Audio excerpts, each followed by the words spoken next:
You'll be fine without me, I lied to my team, the same way you lie to a dog before a vet visit. I was standing in the hallway, coffee in one hand, folder in the other, watching the new intern try to fix the copier like it was a bomb about to go off. The machine coughed, wheezed, and printed a half-chewed onboarding packet. Welcome to Northwell Innovations, where printers outlast people. I'd been VP of strategy for so long they stopped updating my photo in the org chart.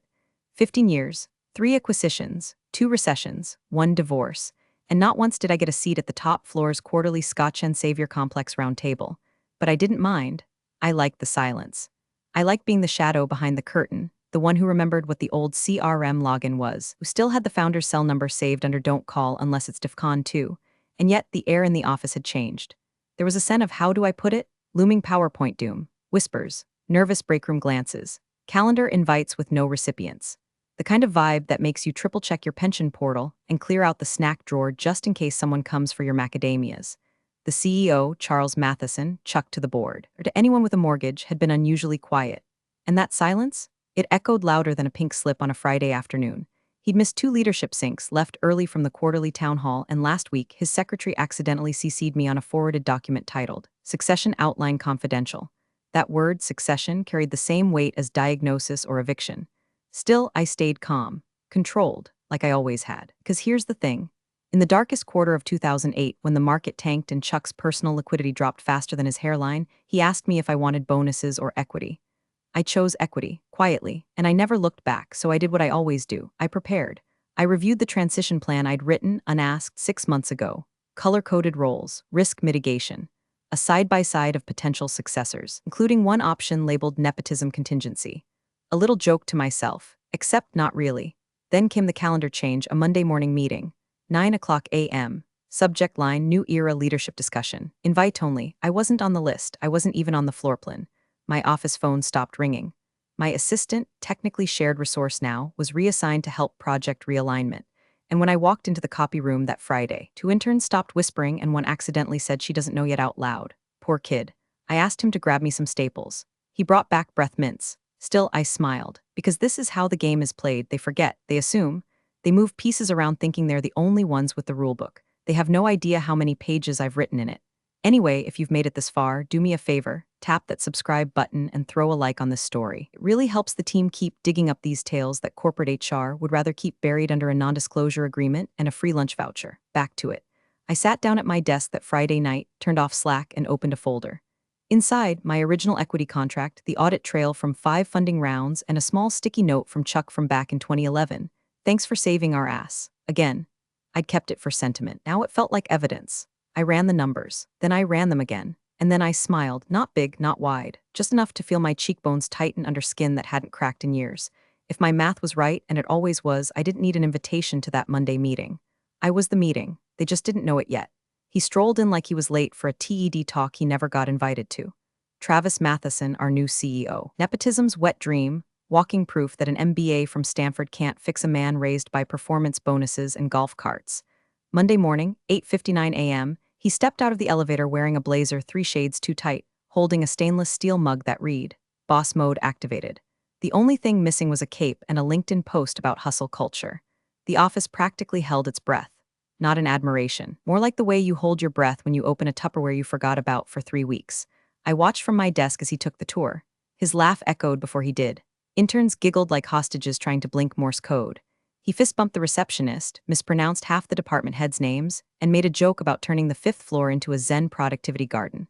Whatever that meant. Then came the email, please report to conference room B. Immediately, no subject line, no greeting, just the digital equivalent of being dragged behind the school gym by the principal and the vice squad.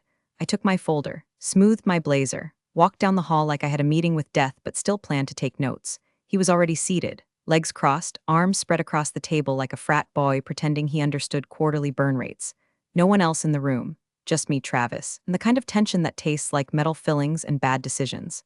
He didn't stand, just gave me a smirk that probably worked wonders on sorority formals and junior analysts who still believed in meritocracy. Anna, he said, dragging out the N like he was savoring it, we're terminating you effective immediately, sweetheart. Sweetheart. That word hit the wall behind me like a brick thrown by a ghost. He said it like punctuation, like the exclamation point on a badly written email. I looked at him, blinked once, then reached into my bag, pulled out my badge, laid it gently on the table. Didn't say a word, just let the silence expand until it pressed on his temples like a migraine. He wasn't expecting that. You could tell he wanted a scene, a meltdown, maybe tears or a whispered "how could you?"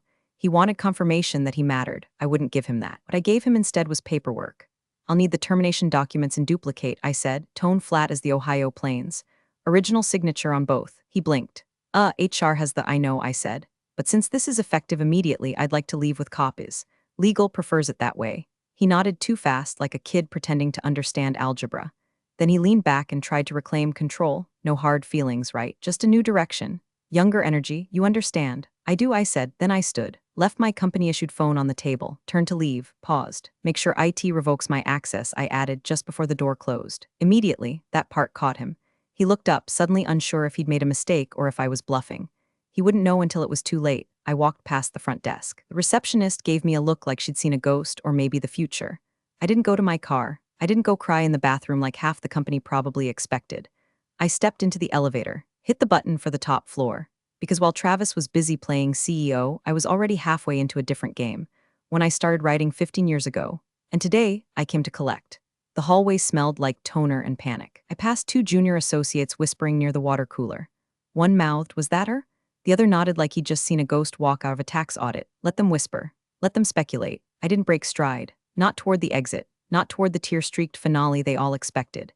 Instead, I pivoted left, heels clicking against the marble tile like a countdown. Straight to the elevator marked restricted board access only. I'd never used it in 15 years. Today, I did. I pressed the button, the doors sighed open, and I stepped inside. Alone, no phone, no security badge, no one to stop me. My reflection in the mirrored elevator wall stared back, calm, pressed, poised. The type of woman who gets called intimidating in anonymous feedback surveys. The type of woman who doesn't need to raise her voice because she already wrote the policy everyone's about to cite. Floor 11 lit up red. The top floor, while Travis was probably throwing a Nerf ball in the marketing bullpen and asking someone to set up his Slack avatar, I was rising through the building like a bullet. I didn't call legal, didn't message Chuck. I didn't need backup. I had paperwork. When the doors opened, the carpet changed from the industrial gray every other employee walked on to a plush navy reserved for boardroom feet and shareholder decisions. There were no interns up here, no birthday cupcakes. Just silence and cold glass and the kind of lighting that makes men feel like kings and women feel like trespassers. I walked straight down the corridor, past the receptionist who blinked twice and opened her mouth, only to find nothing to say. I opened the double doors to the boardroom myself. It was already half full. The chairman, 3 board members, and the corporate counsel, Karen Lai, were seated and murmuring over an agenda sheet. They all looked up at once. The chairman raised one snowy eyebrow. "Anna?" "Good morning," I said, tone sharp as a scalpel. I walked to the seat I used to be invited to once a year for performance reviews. This time, I didn't wait for an invitation. I sat. From my bag, I pulled the folder. Thick, labeled in gold Sharpie, Voting Majority Confirmation Equity Comp Agreement 2008-2023. And then I placed it, delicately, on the glass table. Karen Lai leaned forward before the others.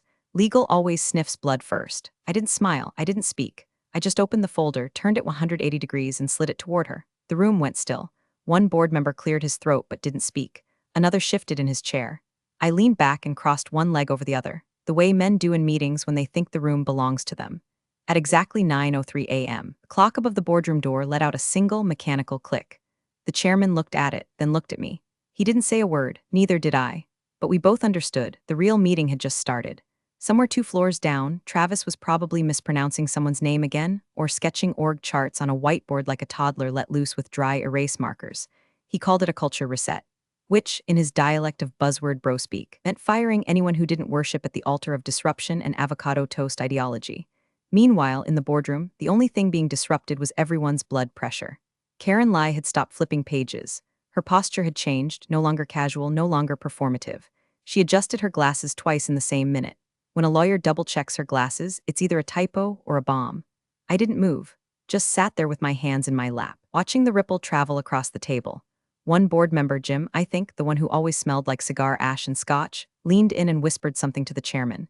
The chairman didn't respond. He was reading now, slowly. The silence grew legs, then it grew teeth. No one looked at me, which is how I knew it was working.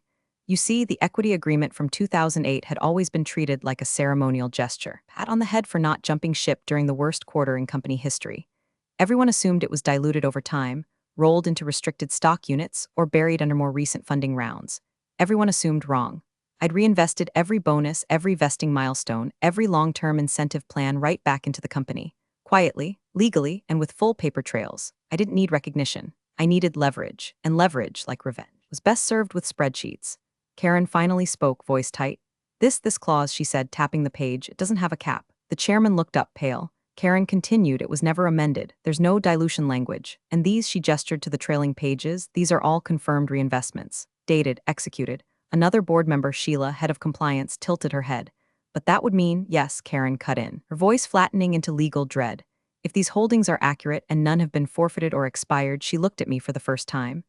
Then Anna holds 51.4% of voting shares. That landed like a grenade without the sound. Just the impact. Papers stopped rustling. Pens stilled. Even Jim stopped pretending to sip his coffee.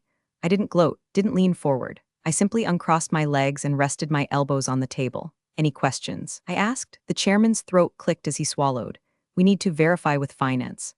Already done, I said, sliding a second sheet across the table. Latest breakdown as of last quarter. I had it notarized. Karen took it, skimmed, and nodded once. Her face looked like she'd just bitten into aluminum foil. There was a knock on the door.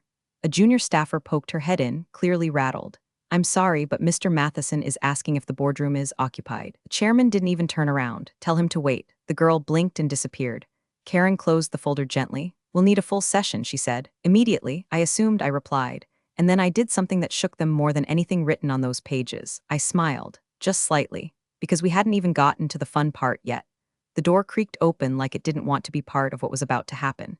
Charles Matheson stepped into the boardroom, 10 minutes late and 20 years older than the last time I'd seen him in person.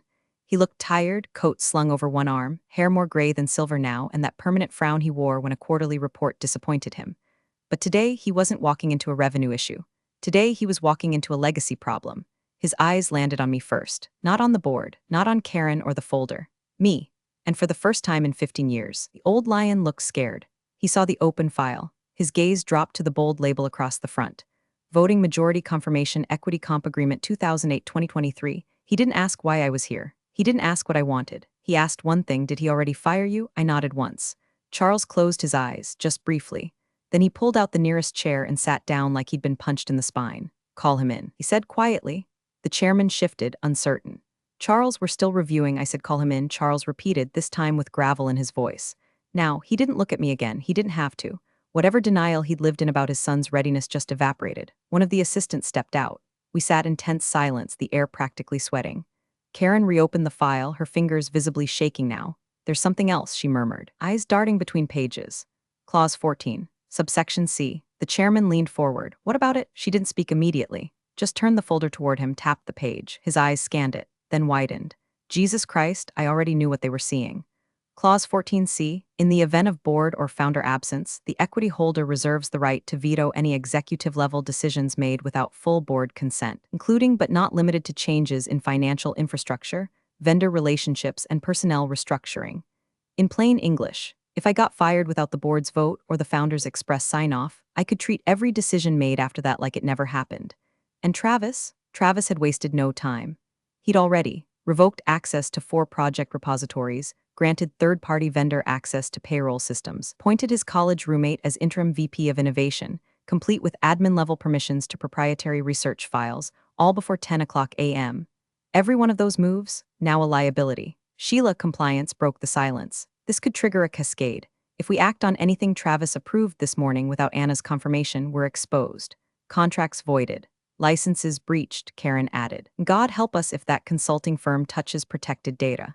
Charles finally spoke again. He's not even through orientation and we're already risking litigation. The door opened again. Travis walked in like he was about to present a Q3 pitch deck to high schoolers. Blazer unbuttoned, mug still in hand. That smug grin bolted onto his face like he'd just come back from telling the interns how to revolutionize spreadsheets. And then he saw me. The smile died, not all at once, but like a helium balloon with a slow leak, quiet, pathetic, inevitable. His eyes moved to the folder, then to Karen, then to Charles. He opened his mouth, but Charles beat him to it. Sit down, the founder said. And for once in your life, Travis, don't say a damn word. Travis stopped just inside the boardroom like someone had yanked his power cord mid-strut. The smile froze, the swagger stalled, even the mug in his hand. Boss mode activated seemed to wilt a little. His eyes ping-ponged across the room, trying to recalibrate what he was seeing. He landed on me last. That's when it really hit him. What is this? He asked, not laughing anymore. The silence that followed didn't invite answers, it smothered them.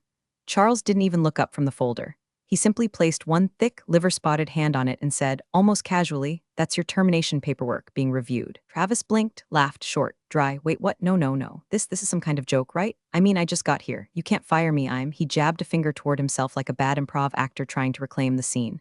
"I am the CEO." Karen Lai cleared her throat.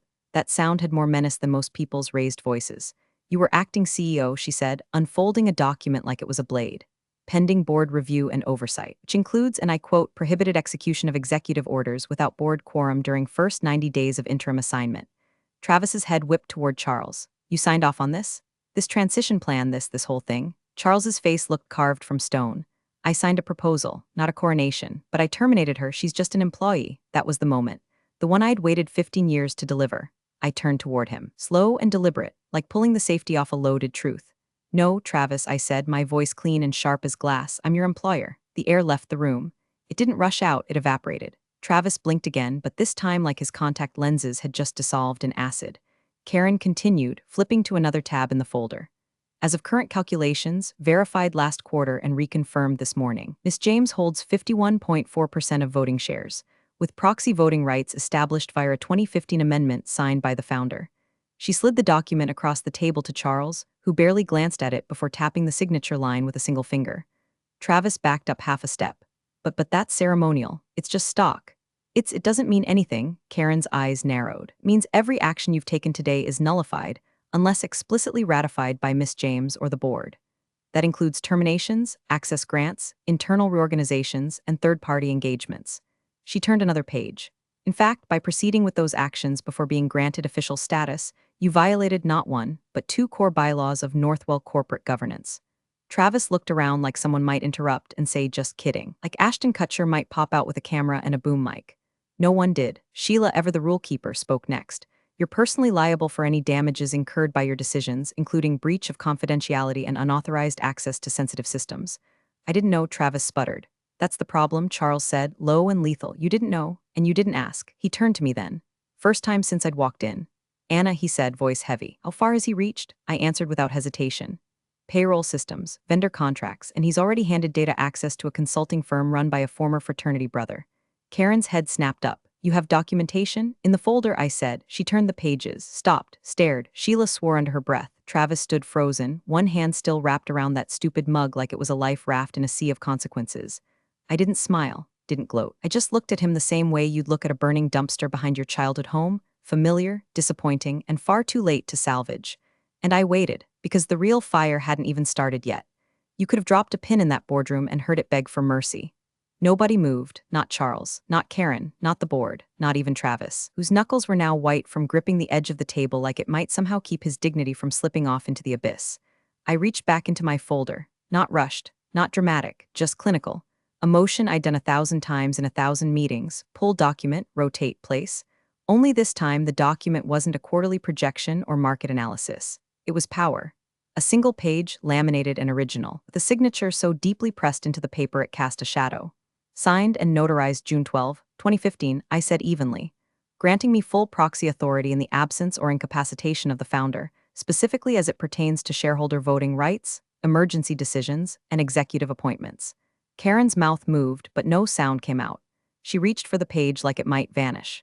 "It was buried in the shareholder appendix packet," I continued, "under temporary board provisions. I reviewed it again last year when Chuck missed Q2 due to his surgery." Charles winced, not because it wasn't true, but because it was. "And since you," I added, glancing his way, "have not attended more than one board session this fiscal quarter and are listed in official filings as non-active emeritus." The clause activates. Karen read the signature, the witness stamp, the founder's full legal name etched in black ink like a warning label on a bottle of regret. "Which makes you," she started, already knowing the answer. I looked directly at Travis. "The acting chairwoman," I finished. A cold shiver passed through the room. Not dramatic, not visible, but felt. Like the second before lightning hits your fence post. Jim, the cigar-breathed board member, sat back like someone had pulled the air out of his lungs. "That gives her authority to override executive orders," Karen said softly, "to call emergency votes, to restructure the C-suite, to revoke access, to initiate forensic audits, to appoint and remove leadership pending board confirmation. She can't," Travis started, his voice cracking like a teenager caught in his dad's liquor cabinet. "She just did," Charles cut him off. At that moment, a light ping echoed from Karen's laptop. Then another. Then a third. She glanced at her screen. IT just confirmed your administrative credentials have been revoked, she told Travis without looking at him. Effective immediately. What? He snapped. No, I didn't authorize, you didn't need to, I said calmly. I did, he turned to Charles. Dad. Charles stared at the tabletop like it had betrayed him. He didn't even flinch. You told me I'd have control, Travis pleaded, his voice thin and sharp now. You said it was mine. Charles finally looked at him. I said you'd earn it, he said, but you didn't. Travis stood there, trembling, realizing in real time that every keystroke he made this morning would be reverse-engineered, archived, and likely submitted as evidence. His frat boy consulting firm, about to get a cease and desist. His access to payroll, gone. His fancy standing desk, still labeled reserved for CEO, might as well say garage sale. Karen leaned forward again. We'll have legal draw up the official cease operations notice. Until then, you are not to issue orders, speak to staff as CEO, or act in any leadership capacity. Any attempt to do so will be treated as corporate interference. He looked at her dumbfounded. You're just going to let her do this? Karen turned her gaze to me. She's not doing anything illegal, Travis. Then she turned back to him. She's doing her job. Charles shifted in his seat with the weight of a man about to saw off his own legacy. His eyes stayed fixed on the edge of the table, avoiding Travis like the kid was radioactive. The founder who once dominated this boardroom with booming speeches and whiskey-chested bravado now looked quiet, measured, like he was choosing the right kind of knife. Then he spoke. I motion for the removal of the acting CEO, he said, the words dry as ash. No drama, no preamble. Just a bullet in sentence form. Sheila didn't even wait, seconded. The chairman looked around the table. All in favor? Hands went up like synchronized swimmers in a funeral procession. Karen didn't even ask for objections. Motion passes, she said, tapping the meeting notes, effective immediately. Travis dropped into a chair like his legs gave out. All that performative alpha energy evaporated. There was no protest, no fight, just the faint sound of his delusion crumpling in real time. I didn't cheer, didn't raise an eyebrow. I simply opened my folder one last time, reached in and pulled out my old badge. It still had the original lanyard, frayed on the edges from years of use. I slid it across the glass surface until it stopped just in front of Karen. No ceremony, no applause, just gravity. Karen picked it up, looked at me, then at the rest of the board. We have consensus on reinstatement? Charles finally looked at me, not with the warmth of an old colleague, but the wariness of a man seeing the replacement he should have chosen all along. Anna, he said, voice low, if you're willing. I nodded once. No smile, just certainty. Let's continue, I replied. The room exhaled, but I didn't. There was still business to finish. Still fires to snuff out or light. Travis stood now, trying to salvage what was left of his presence. You can't just walk in here and take everything. You were out. I never left the building, I said without turning to him. That line cut deeper than anything shouted ever could, because it was true. I hadn't packed a box. I hadn't cleared my desk. I hadn't said goodbye because I was never out of power. I was just waiting for him to underestimate me. Waiting for the board to remember who built the scaffolding they were all standing on. Waiting for the precise moment when entitlement would crash headfirst into contract law and be forced to read every footnote I'd ever written. Karen slid me a new folder, fresh draft. Title at the top, Executive Reinstatement and Authority Confirmation. I didn't need to read it, not because I was arrogant, but because I probably ghost-wrote it 10 years ago. I signed, handed it back. End of story for Travis. Beginning of something else for me. The founder turned to the rest of the room, trying to reclaim some air of control. We'll need to walk back everything he touched this morning. Legal, finance, IT, I raised my hand just slightly. Already started, I said. I left instructions with IT on my way up. He blinked. You knew? I finally allowed myself the faintest smile. I assumed. I didn't raise my voice. I didn't pound the table. I simply lifted one hand and said, let's bring this meeting back to order. The temperature in the room dropped 5 degrees. Karen looked like she'd aged a decade in the last hour. Her knuckles were white around the pen in her grip, and the legal pad in front of her had turned into a war zone of underlines, arrows, and hastily scrawled timestamps. She was still visibly shaking, not from fear, but from the cold understanding that today would become a case study in every corporate law textbook worth its salt. Pushed a new packet toward her. 3 tabs, each one a fire alarm with a barcode. 3 executive actions initiated this morning without board approval, I said, my voice sharp and clean. All made null as of 10:37 a.m. Karen flipped open the packet. First, I continued, Travis authorized a data access grant to an external firm, Caro Partners. You'll see here, I pointed to the attached org chart, the principal agent of record is Grant Helser, Travis's fraternity brother, no security clearance, no data sharing protocol, and no NDA on file. Sheila from compliance sucked in a breath so hard it sounded like a gasp. He opened the R&D vault to an unvetted third party? Yes, Jesus Christ, she muttered. Second, I said, flipping to the next tab, a unilateral budget shift from Project Cerberus, our patent-pending biometrics initiative, to a new initiative he called Northwell Next. There's no proposal, no projection sheet, no deliverables. Just a $2.6 million wire mark brand refresh. Even Jim, who'd spent most of the meeting slumped in his chair like a hungover war veteran, sat up at that. Is that criminal? He asked. It will be, I said. Third Karen turned the page before I spoke. She read, blinked. This is access to the equity ledger, she whispered. He gave himself admin-level clearance to the internal cap table software and attempted to initiate a vesting acceleration for his own RSUs, I said. Didn't go through. System flagged it, but the intent is clear. Silence again.